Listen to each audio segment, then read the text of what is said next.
ഫിറ്റ്നസും certificate രജിസ്ട്രേഷനുമില്ലാതെ സംസ്ഥാനത്തെ നിരത്തുകളിൽ ഓടുന്നത് 1,00,000-ഓളം വാഹനങ്ങളാണ്. അനധികൃത വാഹനങ്ങൾക്കെതിരെ നടപടിയെടുക്കാത്തതിനാൽ പ്രതിവർഷം 50 കോടിയിലധികം രൂപയാണ് സംസ്ഥാനത്തിന് നഷ്ടമാകുന്നത്. സംസ്ഥാനത്ത് ഫിറ്റ്നസ് സർട്ടിഫിക്കറ്റോ രജിസ്ട്രേഷനോ ഇല്ലാത്ത 91,477 വാഹനങ്ങൾ നിരത്തിലുണ്ടെന്നാണ് മോട്ടോർ വാഹന വകുപ്പിന്റെ ഔദ്യോഗിക കണക്കിലുള്ളത്. എന്നാൽ അനധികൃത വാഹനങ്ങൾ പിടിച്ചെടുക്കാൻ അധികൃതർ വീഴ്ച വരുത്തിയതിന്റെ പശ്ചാത്തലത്തിൽ ഖജനാവിന് നഷ്ടം കോടികളാണ്. കണക്കുകൾ പരിശോധിച്ചാൽ 47.69 കോടി രൂപയുടെയാണ് നഷ്ടമുള്ളത്. ഹരിത നികുതി വാഹനങ്ങളുടെ നികുതി ഇനത്തിലും ഭീമമായ നഷ്ടമാണ് നേരിട്ടിരിക്കുന്നത്.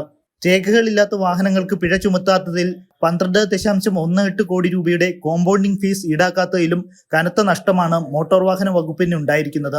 നിലവിൽ നഷ്ടക്കണക്കുകളുടെ പട്ടിക CAG അടക്കം പുറത്തുവിട്ടിട്ടും ഔദ്യോഗികമായി പ്രതികരണത്തിന് മോട്ടോർ വാഹന വകുപ്പ് ഉദ്യോഗസ്ഥർ ഇതുവരെ തയ്യാറായിട്ടില്ല. ജനം, തിരുവനന്തപുരം.